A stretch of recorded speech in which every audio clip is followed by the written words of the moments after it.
The frozen streets of Valtrex 9, the wind was sharp like knives. Snowflakes didn't fall gently on Valtrex 9. They cut through the air like shards of glass. It was not real snow. It was ash mixed with cold steam, falling from the poisoned skies. The ground was hard. Everything was gray, broken, and cold. 2 small feet stepped on the frozen ground. The skin was cracked and bleeding. The older girl, Lyra, wrapped her younger sister in what was left of a burnt coat. Maya, only 10 years old, shivered in her arms. They had no home. No shoes, no food. Only each other. Hold on, Lyra whispered, brushing Maya's purple hair off her forehead. I'll find something. They moved slowly through the alleyways of the junk sector. Huge machines groaned in the distance. Smoke towers roared fire into the air. The city didn't sleep, but it didn't care either. Especially not for girls like them. Lyra searched through garbage piles. Empty cans, frozen scraps, broken wires. Nothing to eat. A door slammed nearby. A local shopkeeper saw them and shouted, "Get away from my place, trash." Lyra pulled Maya back into the shadows, her heart pounding. Maya's breathing was weak now. Her lips were blue. Lyra dropped to her knees. "Please, not now, Maya. Please stay awake." Maya's voice was soft like a whisper in the wind. "I'm so cold, Lyra ... I want to sleep. No." Lyra hugged her tightly. "If you sleep, you won't wake up." But Lyra had nothing left. No strength, no plan. She looked up to the sky with wet eyes, gray clouds above. She didn't pray. She had stopped praying a long time ago. But she still hoped. A shadow moved. In front of them, someone was standing there. Tall, broad shoulders, a coat flapping in the wind. Heavy boots crushed the ash beneath his feet. Lyra's heart jumped. She quickly stood in front of Maya, hands raised. "Stay back." She yelled, "I'll bite you if you try anything." The figure didn't move. He looked at the 2 girls for a long moment. Then slowly he reached into his coat and took it. It was warm, thick, military issue. He walked forward, gently, and placed the coat over both sisters. Lyra was frozen, confused. Why?" The man crouched to their level. His face was tired but kind. A long scar ran from his temple to his cheek. His eyes were human, but they were soft. "You 2 shouldn't be out here," he said. Lyra narrowed her eyes. "Why do?" "You care?" He didn't answer right away. He just looked at Maya, who was barely awake, then at Lyra again. "Come with me," he said softly. "Both of you, come home." Lyra blinked. Her throat tightened. She didn't understand what he meant. "You have a home?" she asked, trembling. He nodded. "It's small, but it's warm and safe. Why would you help us?" The man stood up and offered his hand. "Because no one helped my sister either." Lyra looked at his hand. Then at Maya. Her sister's eyes were still open, but fading. Fast. Lyra didn't trust easily. But something deep inside told her this man was different. Dangerous, maybe, but not to them. She helped Maya to her feet, wrapping the coat around her tighter. Then slowly Lyra reached out and took his hand. He smiled gently. "My name's Jace," he said. "What's yours?" "Lyra, and she's Maya." "All right then, Lyra and Maya. Let's go home." They walked together through the snow and ash. Jace led them down a hidden path behind the factory walls. They reached a parked ship, dusty and old, but still working. Inside it was warm. Blankets, food, water. For the first time in days, Maya drank something hot. For the first time in months, Lyra didn't have to look over her shoulder.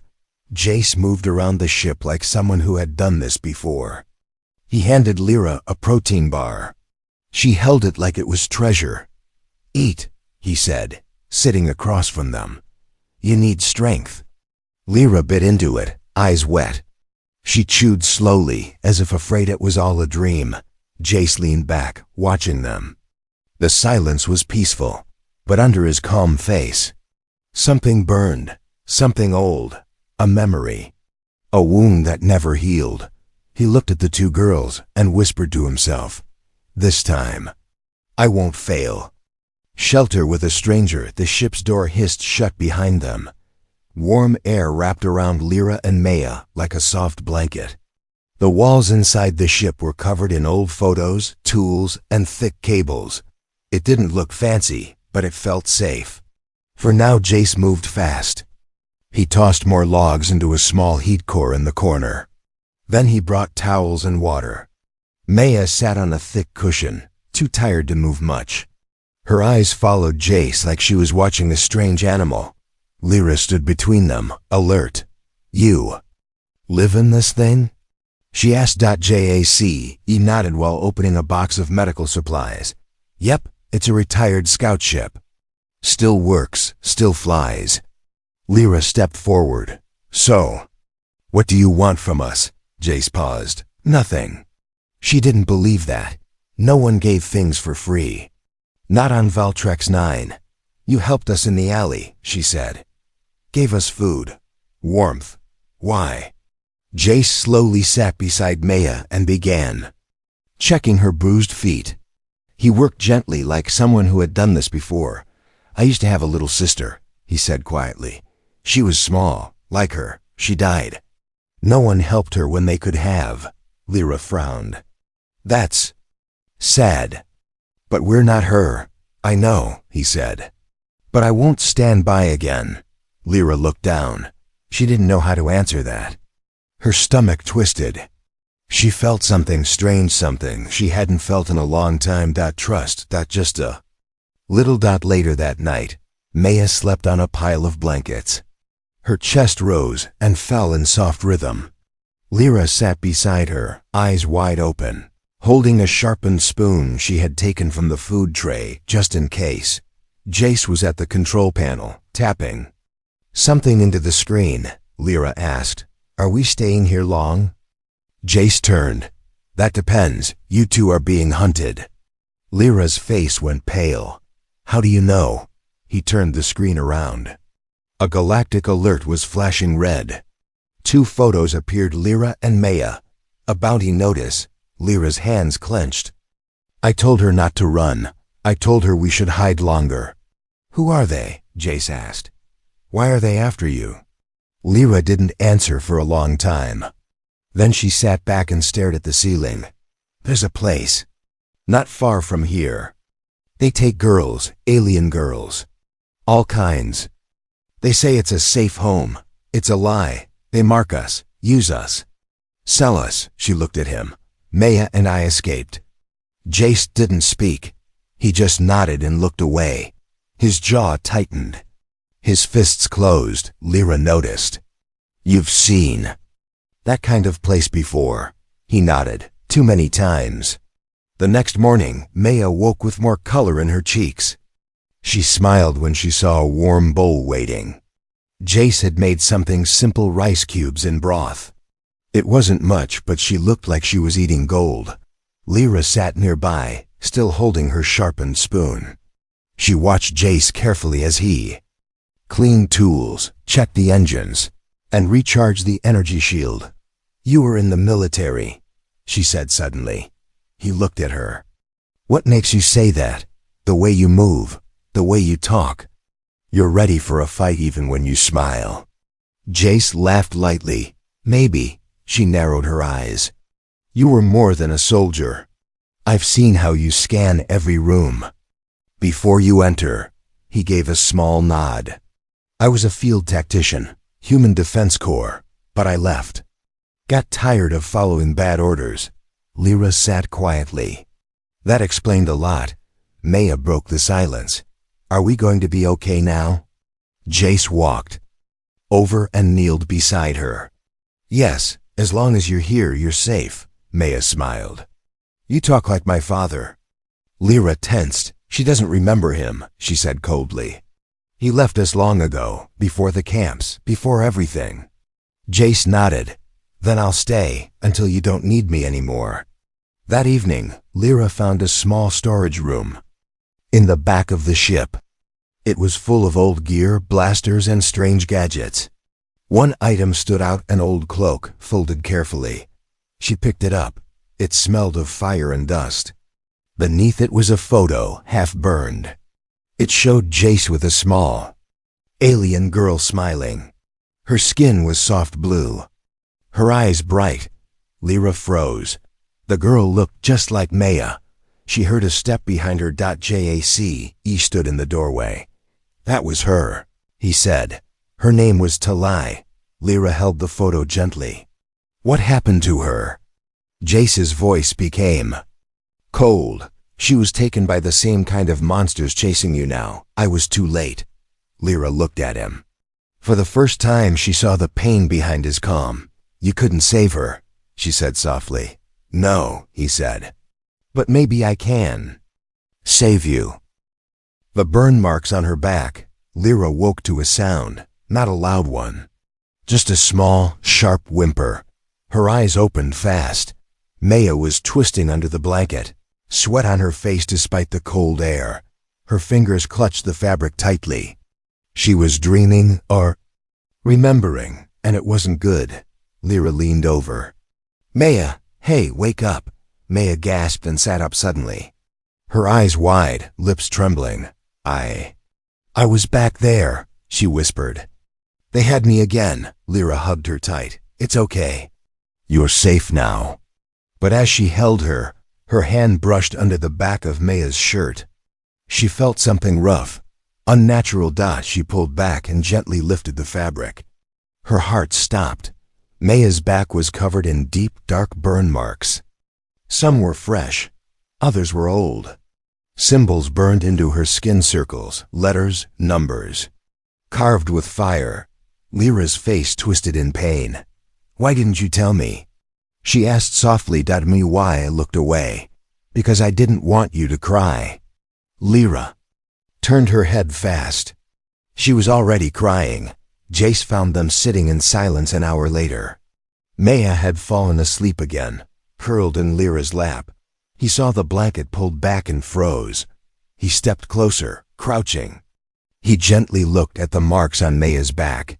For a moment, his face was completely still. No words, no movement. Then his voice came, low and sharp. I know these. Lyra wiped her eyes. You've seen them before? He nodded slowly. These are from Syndicate 6, she frowned. What's that? He stood up. A slave cartel. They take aliens, young ones, especially girls. Experiment on, sell them. Break them. They leave these marks like tags. Lyra held Maya closer. They did this to her. And now they're coming back. Jace's eyes were filled with something dangerous. They won't touch her again. The ship went quiet that night, but not peacefully. Jace sat in front of his old weapons case. He opened it with a hiss. Inside were blasters, knives, grenades, tools of a soldier. He ran his hand along the inside wall and pulled out a black box. Inside the box was a device, a small metal ring with a red lens. Lyra stood in the hallway, watching. What is that? Jace didn't look up. A tracker jammer. Once we activate it, they won't trace us anymore. She stepped closer. So we're running? He paused, then looked at her. No, we're buying time. She narrowed her eyes. For what? To fight back. The next day, Maya felt a little stronger. Jace made her laugh with silly impressions and strange stories. He talked about earth animals, creatures with long necks and floppy ears. Maya couldn't stop giggling. Lyra watched from the corner. She didn't laugh. But she smiled. That smile disappeared when the ship's comms flashed red. Jace tapped the screen. A message appeared, encrypted, but short. They had been located. How? Lyra shouted. They found a signal, he said. The ship's emergency beacon activated for 2 seconds. Are they coming? He nodded. Fast. Lyra's hands shook. So what do we do? Jace looked her in the eye. We make this place a trap. That night, Jace and Lyra worked together. He taught her how to set energy traps, how to use smoke bombs, how to control the heat vents from inside the cockpit. Lyra moved quickly. She learned fast. Her anger made her sharper. "You've done this before," Jay said. She nodded. "You think I survived this long by being soft?" He grinned. "Didn't think so." In the back of the ship, Maya rested quietly. She didn't know that war was coming, but Lyra knew, and Jace knew. They weren't just trying to escape anymore. They were preparing to fight. Hours passed. Then the ship's radar beeped once. A sound like a heartbeat. Then again, and again. "They're here," Jace said. Lyra's hand moved to the blaster he gave her. Her fingers trembled, but not with fear, with rage. As the enemy ship landed in the dark fields outside the city, Jace whispered one thing: "This time, we don't run." The bounty posted.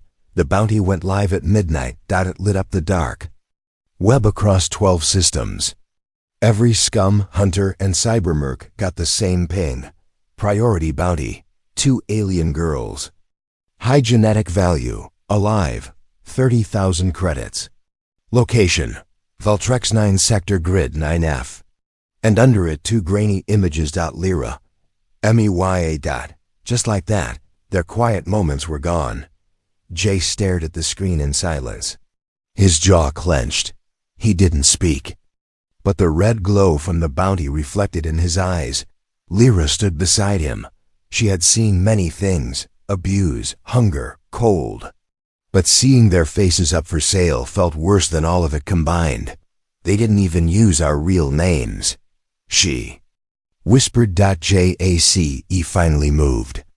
"They don't care about names, only profit." Lyra gritted her teeth. "We need to run now." But Jace shook his head. "If we run, they'll chase us to the stars. If we vanish, they'll just take another girl." He looked at her. "You want this to stop?" Lyra nodded slowly. "Then we make it stop." Outside, the cold winds howled. Jace dragged crates of scrap metal into position. He set traps in the snow pressure mines, auto-target sensors, and electric webs. Lyra helped him, learning quickly. Her hands were cold but steady. Maya watched from the ship's window, a blanket around her shoulders, her eyes wide, her face pale. "She's scared," Lyra said. "She should be," Jace replied. "But she won't be alone." Lyra looked at him carefully. "You really mean to fight them?" He nodded. "This is the kind of war I've trained for, not politics. Not planets, people." Lyra looked down. "And if we lose?" Jace checked his gear. "We won't." 2 hours later, the first hunter arrived. A drone ship. Small, fast, silent. It hovered above the alley, scanning. Then it dropped a spherical probe floating low, sweeping heat signals. Inside the ship, Jace whispered, "Showtime." He tapped a remote. A pulse bomb exploded under the drone. The sky lit up blue. The probe screamed and crashed, metal bits flying. Lyra looked at him in shock. "That wasn't just a trap." "No," Jace said. "That was a message." Later, 2 more bounty hunters showed up, humanoid mercs wearing bone-white armor. They stepped into the alley like ghosts, scanning rooftops. Lyra watched from the shadows of the junk wall. She held her breath. As one merc turned toward their hiding spot. The floor under him cracked. He looked down. Too late. An energy spike fired upward from the trap Jace had placed, slamming into his chest. He flew back and hit the wall hard. The second merc aimed his blaster right at Lyra. She froze. But just then, bang! Jace shot from above, dropping the second merc clean. He pulled Lyra back behind the barricade. Her chest was pounding. "I almost died," she gasped. "But you didn't," Jace said. "Because you stayed calm." They dragged the 2 bodies into the shadows and wiped the ground clean. Jace searched one of them. He found a holochip marked with a dark crest, 3 red circles, and a line. Lyra recognized it. "Syndicate 6, she whispered. Jace single quotes, a voice hardened. "They're not just sending bounty hunters now. They're sending their own. Lyra stared at the symbol. Her hand trembled. How do they still have so much power? Because no one fights them, Jace said. Everyone looks away. Lyra looked at him. But not you. He didn't smile. Not anymore. The night grew darker. They waited. No more ships came, but Jace knew it wouldn't last. They're testing us, he said. More are coming. Lyra sat beside him on the rooftop. How did you learn all this? He stared at the sky. Experience. She watched him carefully. What happened to your sister? Jace didn't answer right away. Then he said, they marked her too. Just like Maya. I was supposed to protect her. But I came too late. Lyra was quiet. You blame yourself. I do, he said. And I always will, she looked down. Then maybe saving us can be your second chance. Jace looked at her, surprised, then nodded slowly. Maybe. Back in the ship, Maya had drawn something. A small picture on a piece of metal dot. It showed 3 people. A tall man, a strong girl, and a small one holding both their hands. Jace stared at it when she handed it to him. This is our family now, Maya said. Jace swallowed hard. He had faced monsters, fought wars, lost people. But those words nearly broke him. That night before sleeping, Lyra whispered to herself, they want to sell us like things, but he treats us like people. She looked at Jace's coat folded beside her. He's more than human. The secret he never shared. Jace didn't sleep that night. Thought the ship was quiet. Maya was tucked in safely. Lyra was curled on a thin mattress in the corner, still clutching the sharp spoon under her blanket. The fire core flickered low, casting shadows on the wall, but Jace sat alone, staring at a black case on the table. He hadn't opened it in years. Now he slowly unlatched the lock. Inside was a hollow pad. Old dusty. He tapped it. A soft blue light glowed. A video played. It showed a young human boy, Jace, years ago, holding hands with a smiling alien girl. She looked like Maya, same small frame, same big eyes.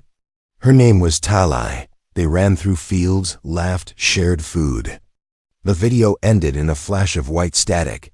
Jace stared at it, his lips pressed tight. She called me brother, he whispered. Behind him, Lyra's voice came softly. That was her, wasn't it? Jace didn't turn. Yes. Lyra walked forward, slowly, sitting across from him. What happened to her? He paused for a long time. Then he spoke. Tally was taken during a raid. Same kind of place you escaped from. I was 17. I tried to track them. I begged the Human Council for help. But they said alien trafficking wasn't their concern. Lyra's jaw clenched. I found her 6 months later, Jace said. She wasn't smiling anymore. She barely remembered her name. And then, she didn't survive the next winter. Lyra looked down. Her chest felt tight. Jace's voice broke slightly. I buried her on a cold rock planet. No one came, just me. Silence filled the room. Then Lyra asked, so that's why you helped us?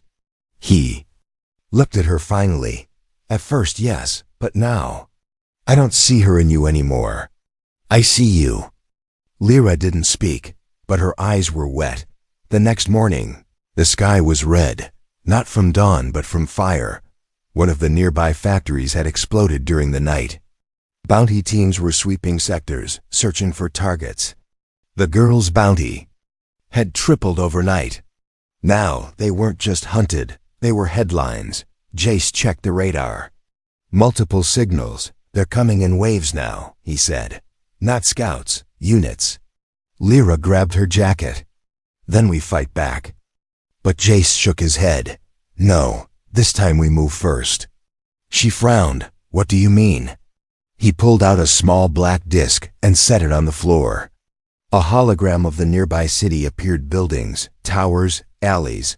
There's an old comes tower here, he pointed. If I can hijack it, I can broadcast. Broadcast what? Jace looked at her. The truth. They left Maya hidden inside a sealed pod with supplies and a security lock.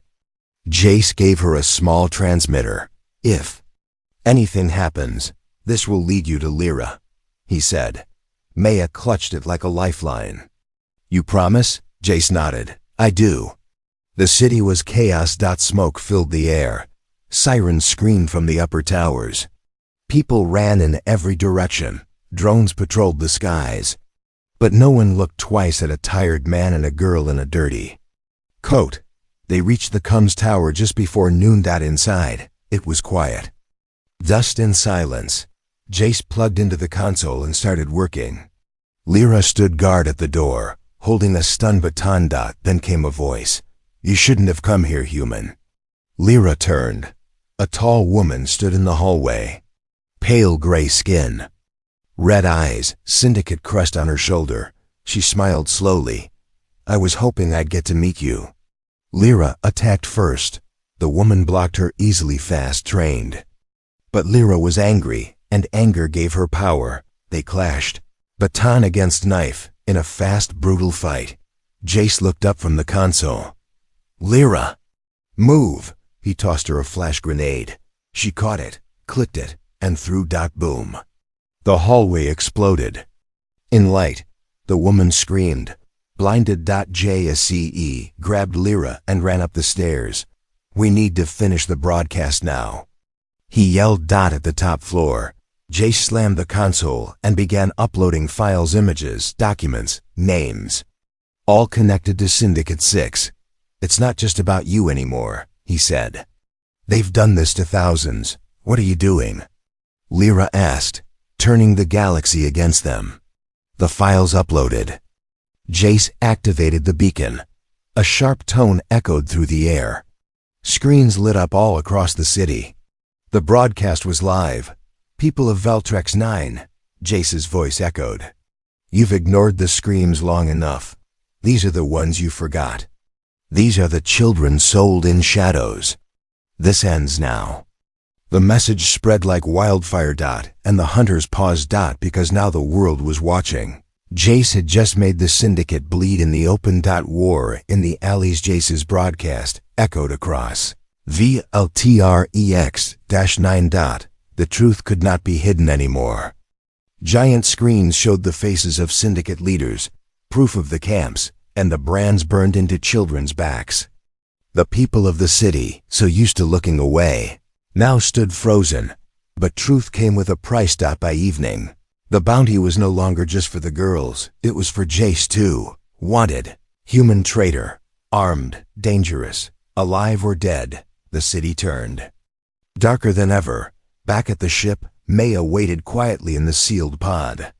She hugged her knees, the tracker gripped in one hand, the drawing in the other. Outside, the streets trembled with the sound of approaching ships. Syndicate transports landed fast and loud, like falling hammers. Metal doors crashed open, and soldiers in gray armor moved through the alleys. Lyra and Jace stood on a rooftop nearby, watching it unfold. "They're sweeping sectors," Jace whispered. 10 squads minimum. They want blood." Lyra nodded. "Then let's give them hell." They didn't run. They set traps in the narrow alleys. Wires stretched across doors. Oil spilled where boots would slip. Distraction drones circled, throwing sparks and flashes. Explosive barrels were placed behind garbage walls. Jace had turned this dirty street into a battlefield. He handed Lyra a small blaster. "Stay close. Don't try to be a hero." She checked the charge. Too late for that. The first wave came at dusk. 5 Syndicate soldiers marched into the alley, scanning walls. One stepped on a thin metal plate. Clicked. An explosion lit up the sky. 2 soldiers were thrown back instantly. The others dove for cover, but too late. The neck trap activated, electric coils wrapping their limbs and shocking them to the ground. Jace fired twice. 2 clean shots. Down. Lyra took cover behind a crate. A soldier fired in her direction, barely missing. She waited for the sound of his reloading, then popped out and fired. The shot hit his shoulder. He fell yelling. Her heart pounded, but she didn't freeze. Minutes passed. More soldiers entered. Jace motioned to the left building. "Snipers," he said. "2 floors up." Lyra nodded. She ran through the back stairway and emerged beside the window. She spotted one sniper. Took a deep breath. Aimed. She fired direct hit. The second sniper turned too late. Jace had already climbed up and knocked him out cold with a stun grenade. "Nice work," he said to Lyra as they met on the stairwell.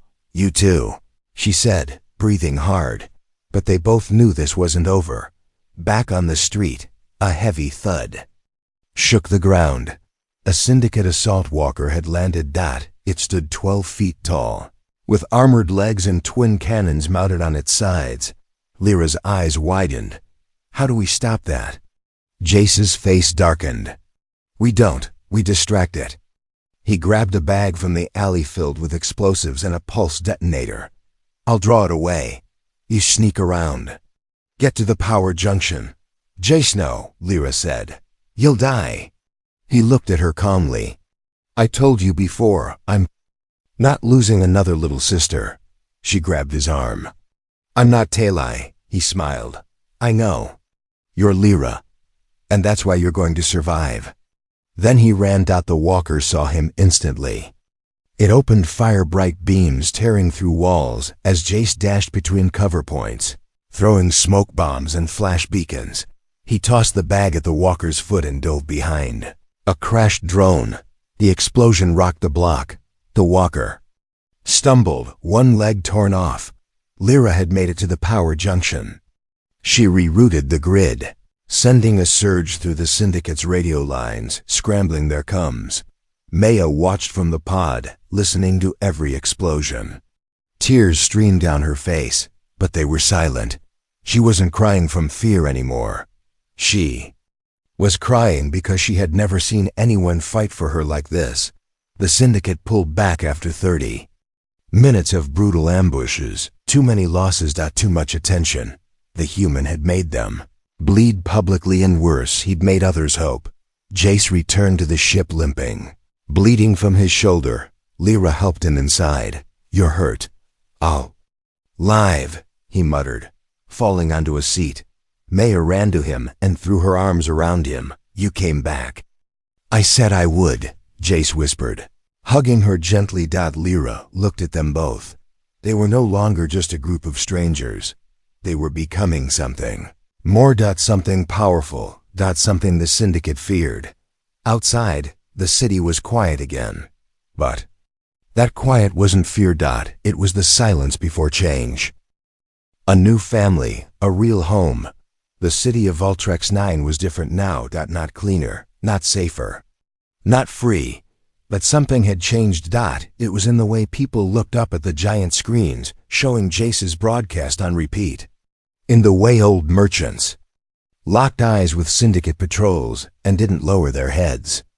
In the way children pointed at the alley where the walker had exploded and whispered stories of the human who made monsters run.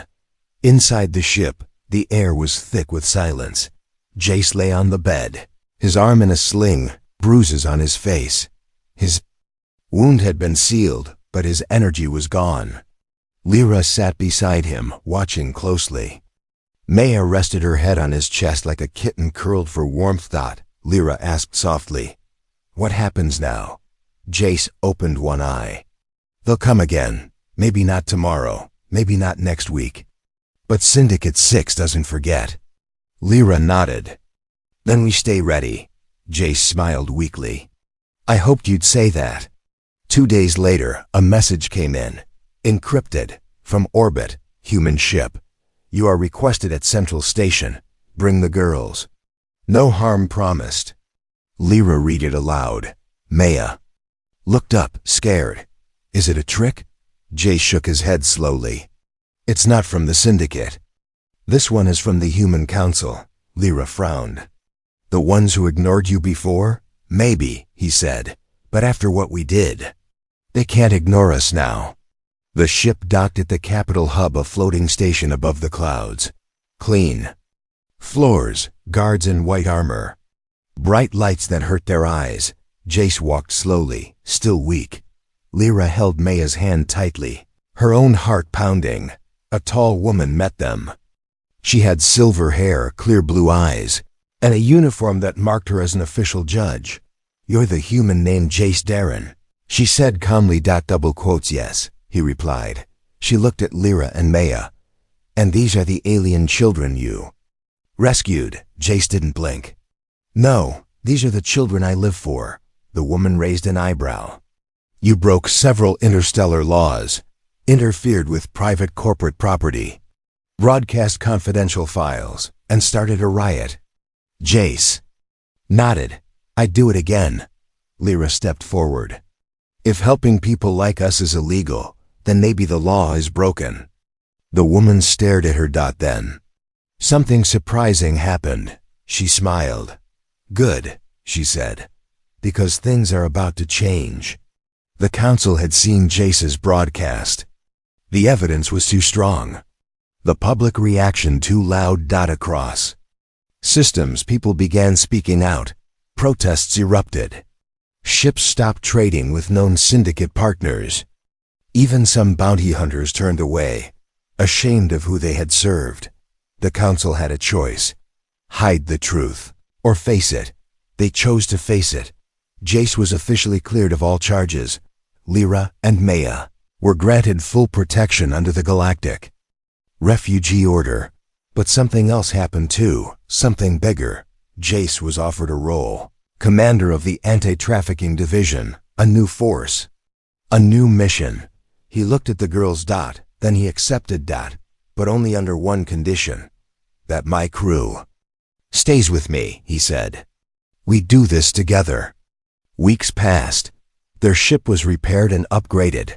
Jace stood at the helm again, his coat now patched and lined with armor. Lyra had her own seat now, with a security screen and defense controls. Maya helped with comms, often eating snacks while pushing buttons. They weren't just running anymore. They were hunting, helping others like them. One night, after a long mission, they sat by the stars. The ship floated quietly in deep space. Jace stared out the window, a soft drink in his hand. Lyra walked over. "You never told me what home means to you." He looked at her. "It means this," he said. "This ship. You too. A place where no one has to hide." Lyra smiled. "It means the same to me now." Maya joined them and held both their hands. The stars sparkled ahead. A new journey waited. Not for survival, but for justice. And for something even more rare in the galaxy: a real family.